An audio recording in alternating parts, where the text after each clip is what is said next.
Bonjour à tous, aujourd'hui je teste le Philips DVT 6110, c'est un dictaphone donc de la marque Philips et donc aujourd'hui je me suis proposé de vous faire le test de celui-ci parce que je le possède. On va d'abord regarder ce qu'il y a sur la boîte pour parler un petit peu de l'appareil lui-même, on fera ensuite un tour, on va dire, de l'appareil physiquement, donc à quoi il ressemble, qu'est-ce qu'il offre comme bouton, à quoi ça mène, quelle est la taille de l'écran, etc. Ensuite, je vais rentrer un peu plus dans la technique en expliquant ce qu'il a comme fonction précisément, à quelle qualité il peut enregistrer. Ensuite, je vais vous faire écouter donc ces différentes qualités pour graduellement, on va partir de la plus basse jusqu'à la plus élevée pour que vous puissiez sentir, entendre la différence de qualité entre ces différents modes. Et puisque je parle de mode, on va parler vraiment de mode prédéfini. On va écouter ce que donnent les différents modes qui sont proposés parce qu'au-delà de la qualité qu'on peut choisir par soi-même, au-delà des paramètres de qualité d'enregistrement que l'on peut choisir soi-même, il y a également des modes prédéfinis qui eux, normalement sont censés tirer le meilleur parti de l'appareil et choisir eux-mêmes dans les différents menus le meilleur profil pour enregistrer dans le mode défini. On verra par exemple, on a le mode interview qui permet normalement d'enregistrer dans les meilleures conditions dans les interviews. C'est pas toujours d'ailleurs la qualité la plus optimale qui est choisie à chaque fois, on en reparlera tout à l'heure. Je vais vous présenter ensuite ma configuration parce que là j'enregistre avec l'appareil installé sur un trépied et avec un filtre pop. Donc vous allez voir un petit peu à quoi ça ressemble, hein. J'ai acheté ça je crois 3 € sur AliExpress et vous verrez également que j'ai fait un système DIY avec une bonnette que j'ai fabriquée moi-même puisque j'en trouvais aucune qui était de la forme de l'appareil sur internet. Donc vous allez voir un petit peu la différence de son entre l'une et l'autre de configuration. Je ferai également un test avec ou sans le filtre pop. Donc ça revient un petit peu à la même chose, mais là on va pas mettre la bonnette, on va faire directement avec et sans. Également avec ou sans bonnette. On va également tester le mode anti-bruit, puisque l'appareil est doté d'un mode anti-bruit, qui est censé éviter la saturation lorsque l'on s'enregistre dans des conditions extérieures défavorables. Et enfin je terminerai avec une comparaison avec le micro USB ClimTalk, parce que je trouve ça intéressant justement pour des gens comme moi qui ont juste besoin de s'enregistrer dans des conditions, j'allais dire studio, c'est-à-dire dans des intérieurs fermés, où on n'a pas forcément besoin d'un matériel extrêmement cher pour faire des petits tutoriels ou des petites vidéos, lequel s'en sort le mieux. Voilà, est-ce qu'il est intéressant d'avoir un appareil qui est indépendant ou est-ce qu'il vaut mieux partir sur un appareil USB qui se branche? Le tour de l'appareil. On commence donc par ça. Voilà l'appareil, donc j'ai pris des photos qui sont pas de très grande qualité, je le concède. On voit sur la face avant, tout en haut, on voit les 3 micros. Enfin, vous voyez le micro central avec 3 orifices, 3 fentes. Les micros latéraux, qui sont assez proéminents, on les voit bien. On a l'écran qui prend une large part de l'appareil. Il est assez grand, franchement, c'est agréable pour un appareil qui en plus ne va pas être, au niveau de son écran, va pas être très sollicité. Lorsque vous aurez choisi vos paramètres, normalement après c'est parti. Mais comme effectivement il propose un large choix, c'est pas mal, c'est assez agréable de pouvoir avoir un écran large. Vous avez ensuite des boutons manuels qui sont pas tactiles, qui vous permettent donc de monter, de descendre, d'aller en arrière ou avancer et qui vous permettent donc d'aller, quand je dis arrière ou avancer, ils vous permettent soit de changer de piste ou de changer de paramètres, mais si on est sur une piste elle-même, ça vous permet également de reculer sur la même piste ou d'avancer un petit peu comme les enregistreurs de l'époque. Vous avez ensuite en bas à gauche un bouton qui vous permet de revenir au menu lorsque vous êtes allé précisément dans un paramètre, dans un menu particulier, vous revenez au menu principal et vous avez ensuite un bouton pour écouter votre enregistrement parce que l'appareil il est équipé d'un haut-parleur qui vous permet donc d'écouter votre enregistrement directement dessus, mais il est également équipé d'une prise jack 3.5 qui vous permet de vous écouter en plus pendant l'enregistrement aussi bien qu'après. Sur une des faces latérales on trouve un mode lock donc qui vous permet de bloquer les paramétrages de l'appareil, ce qui vous permet donc d'être sûr qu'ils vont pas être modifiés si vous êtes en train de vous déplacer par exemple. Donc là ça vous permet de bloquer vos paramètres. Vous avez ensuite en dessous le bouton on-off pour le Wi-Fi, donc ça vous permet de l'allumer ou de l'éteindre au choix. Alors lorsque vous avez besoin de transférer au fichier, vous l'allumez, et pour préserver votre batterie, il est plus intéressant de l'éteindre. Vous avez sur l'autre face latérale une prise pour les écouteurs, donc ce qui vous permet, comme je le disais tout à l'heure, de vous écouter pendant que vous enregistrez. Donc si la qualité ne vous va pas, si vous trouvez qu'il y a quelque chose qui ne va pas, vous n'êtes pas obligé d'enregistrer, d'arrêter, de vous écouter pour ensuite effacer votre fichier et revenir sur une autre configuration. Là, vous écoutez, ça va pas, vous percevez à peu près directement ce qui va pas et vous pouvez modifier. Alors par contre, il faudra bien arrêter, on peut pas modifier pendant qu'on enregistre, il faudra bien arrêter l'enregistrement et toujours modifier les paramètres avant de recommencer. Mais quand même, ça permet un gain de temps appréciable. Vous avez en dessous un port micro, pardon. Alors c'est l'inverse, au-dessus c'est le port micro et en dessous c'est le port écouteur. Donc le port micro, lui, vous permet de brancher un micro microphone externe. Donc si vous avez envie de capter le son directement avec si vous avez un fil qui est assez long et que vous avez envie de mettre par exemple un micro cravate et que c'est un micro de bonne qualité, vous pouvez très bien enregistrer avec votre microphone favori, et dans ce cas-là vous enregistrerez à la même qualité, avec la même qualité selon bien sûr le format que vous avez choisi. On pourra enregistrer plus ou moins fidèlement à la qualité qu'offrait le microphone au départ. Vous avez ensuite ici un emplacement pour mettre une carte micro SD, puisque l'appareil embarque une mémoire intégrée de 8 Go, mais on peut aller jusqu'à 32 Go avec des cartes micro SD. On peut pas dépasser par contre. Et vous avez en dessous le port USB-C, soit pour recharger l'appareil, soit pour faire des transferts de fichiers, soit faire les deux à la fois. Vous avez ensuite en dessous, on voit bien le pas de vis, donc ça permet de mettre son appareil sur un trépied. Alors moi sur ma configuration j'ai pas eu besoin parce que c'était pour un micro au départ rond, un micro j'allais dire de scène, et il se trouve que le diamètre rentrait parfaitement dans ce trépied, donc mon appareil était stabilisé à l'intérieur sans que j'ai besoin de visser quoi que ce soit. Et ensuite vous avez en dessous de l'appareil un haut-parleur, donc pour écouter votre enregistrement, donc vous n'êtes pas obligé de mettre des écouteurs pour écouter votre enregistrement, c'est pas mal. Et au-dessus on a l'emplacement pour mettre une Dragon qui, sauf erreur de ma part par contre, n'est pas fournie avec l'appareil. Alors maintenant je vais utiliser la publicité de Philips pour parler de ces différentes fonctionnalités avant de rentrer dans les détails techniques. On vous parle d'un grand écran couleur. Alors effectivement oui, vous allez voir après, je vais vous le montrer sur une autre photo. Il est assez grand, il est agréable. Alors on n'est pas sur la taille d'un écran de smartphone, mais on fait pas les mêmes choses avec. Donc là, pour choisir les paramétrages, c'est tout à fait suffisant, d'autant plus que vous avez la possibilité de paramétrer la luminosité et que vous pouvez également choisir quand est-ce qu'il va s'éteindre tout seul si vous ne l'utilisez pas, etc. Donc pour un appareil de ce genre, c'est quand même assez fourni. Le choix des paramétrages est à saluer. On vous parle ensuite des scènes audio. Alors effectivement, il y a différentes scènes audio, j'en ai parlé tout à l'heure, je vais y revenir après. Les fonctions intelligentes, il s'agit principalement en fait de deux fonctions. C'est le mode pré-enregistrement qui lui va commencer en fait lorsque vous êtes dans ce mode pré-enregistrement, il va enregistrer en permanence, et dès lors que vous allez appuyer sur le bouton enregistrement, il ne va garder que les, alors je crois il y a 5 secondes, 10 secondes, 15 secondes et 20 secondes. Il ne va enregistrer que ce laps de temps que vous avez choisi avant le moment où vous avez appuyé sur le bouton enregistrer, et il va effacer tout ce qu'il y avait avant. Ça permet dans des situations où vous avez envie de... vous attendez que quelque chose débute, vous attendez patiemment mais vous ne savez pas quand est-ce que ça va commencer. Ça permet de, lorsque vous allez retrouver votre fichier sur l'ordinateur pour le traitement, ça permet de ne pas avoir à se taper par exemple 1 heure d'enregistrement ou une demi-heure pour juste ne pas savoir en fait quand est-ce que ça va commencer et devoir le faire manuellement. Là, il va prendre les quelques secondes qui précèdent, et donc normalement vous avez quelque chose de propre pour la production après enregistrement. Et le deuxième mode, c'est le mode en fait minuterie. Donc vous pouvez dire à votre appareil, ouais j'ai envie d'enregistrer, alors c'est bien, il y a la date, vous pouvez choisir la date, et ensuite vous pouvez choisir la durée de votre enregistrement. Alors là c'est pas très, il n'y a pas énormément de choix non plus, on est sur je crois 5, 10, 15, 20, 30 minutes, peut-être qu'on va jusqu'à 1 heure, peut-être 1 heure, 2 heures, je le mettrai peut-être dans la description. Alors, on peut pas aller plus loin que ça, sinon ça devient illimité, mais au moins on peut choisir une date, on peut très bien dire telle journée j'ai envie d'enregistrer toute la journée sans arrêt, là par contre c'est possible. On vous parle ensuite des microphones, on vous dit 3 microphones haute fidélité. Là je trouve que c'est pas galvaudé comme expression, effectivement ils sont de bonne qualité pour peu qu'on choisisse le format d'enregistrement qui convient. On a le choix entre, lorsqu'on est sur des modes d'enregistrement personnalisés, on a le choix entre soit le zoom micro, c'est-à-dire le micro central qui lui est fait vraiment pour j'allais dire la fonction dictaphone, vous parlez directement comme je suis en train de le faire à votre micro, il n'y a pas de distance, il n'y a pas la nécessité de capturer l'ambiance sonore, et le micro,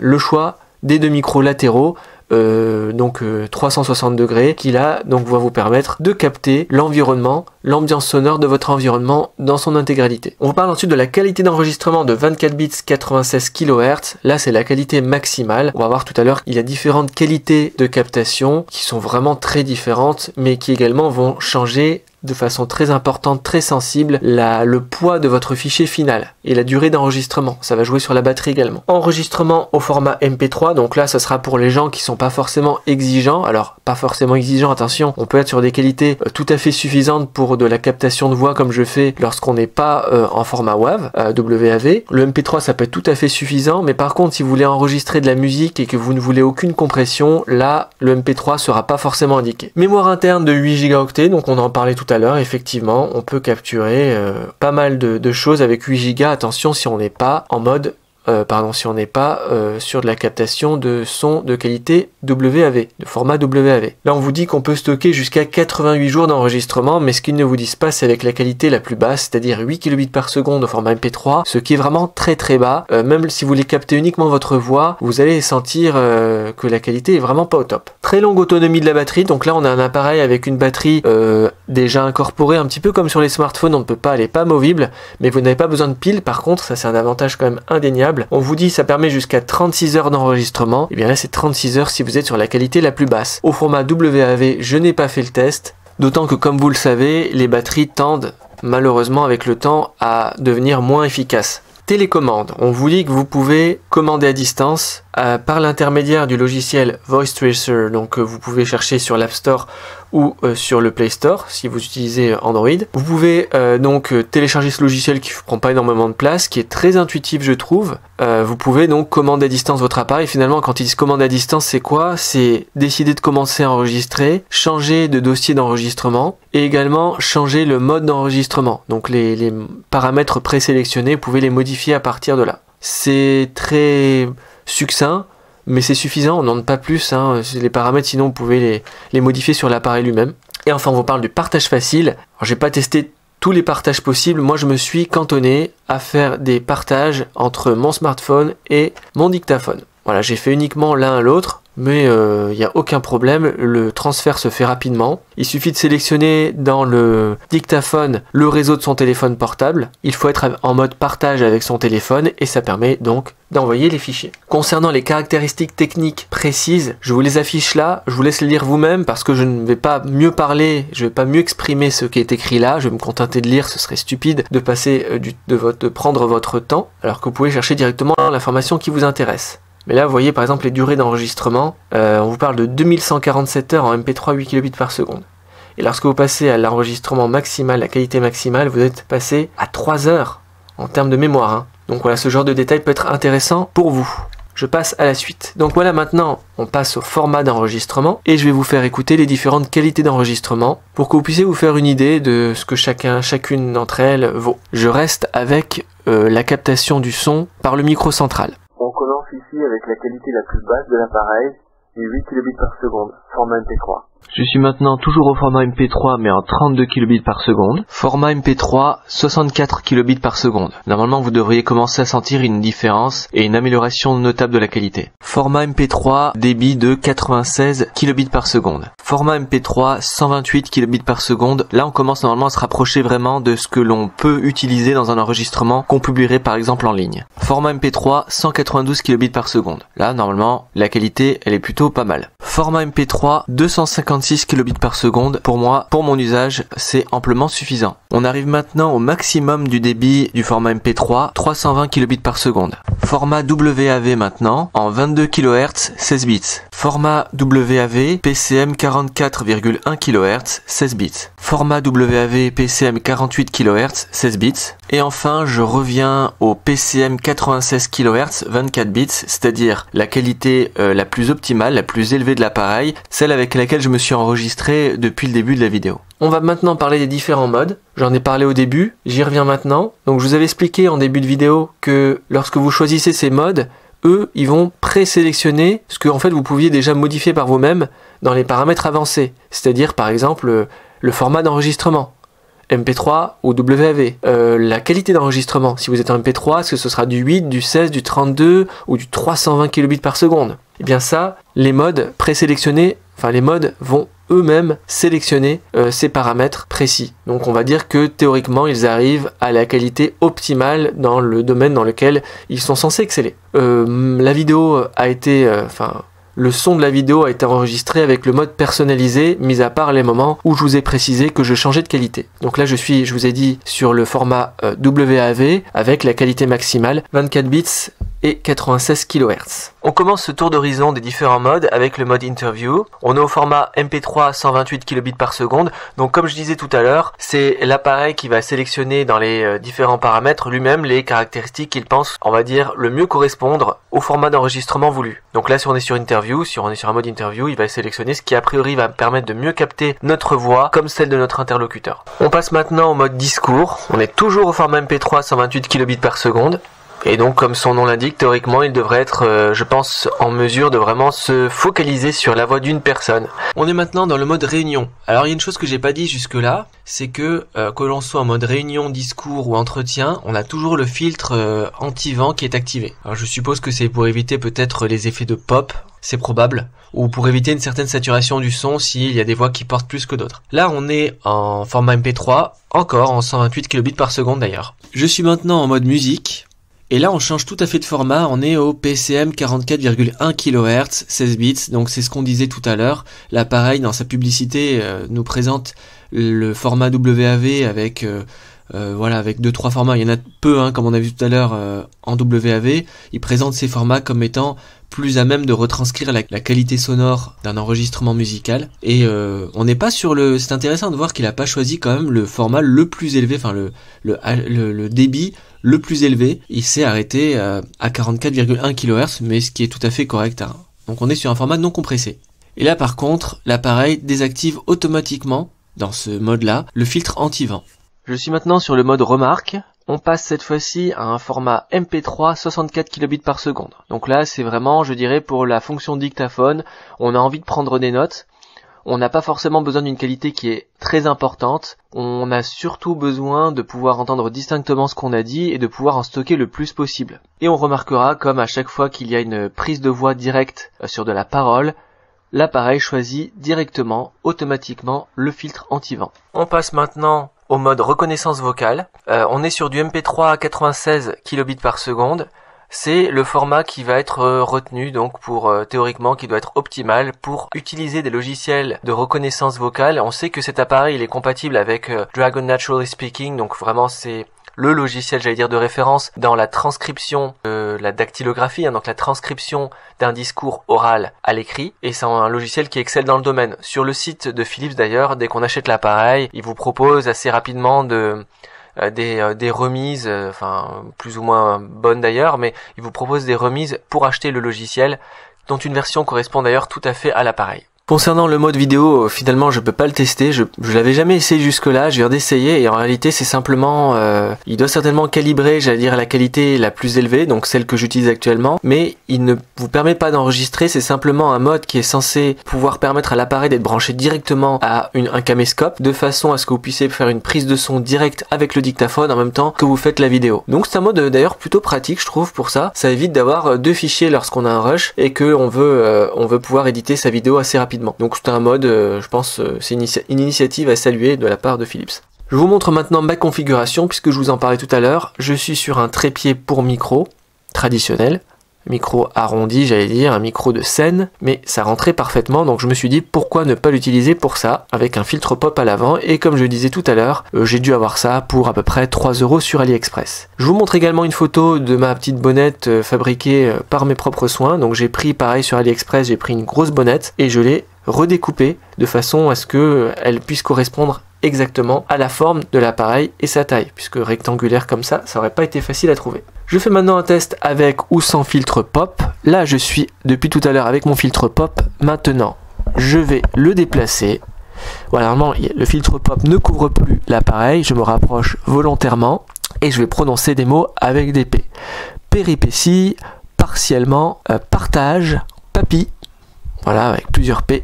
Et ça vous donne une idée un petit peu de la différence de qualité et surtout du soin qu'on doit apporter en fait à l'enregistrement de façon à ce qu'on puisse avoir quelque chose qui ne sature pas si on n'a pas de filtre pop et si on est très près de son micro. Là je remets mon filtre pop, voilà, je parle au travers du filtre pop et j'enlève à nouveau mon filtre pop et je prononce pop volontairement assez violemment de façon à voir un peu ce que ça donne au niveau de la saturation du son. On va également essayer l'appareil là avec ou sans la bonnette. Donc je retire mon filtre pop, j'enlève mon appareil, donc vous entendez au passage, vous entendez du coup la différence entre un appareil qui est stabilisé, qu'on ne touche pas, et un qu'on prend dans ses mains, donc il y a tout ce bruit de mouvement, des doigts qui glissent sur l'appareil, tout ça, ça fait ce que j'appelle des interférences, mais ce ne sont pas des interférences techniques à proprement parler.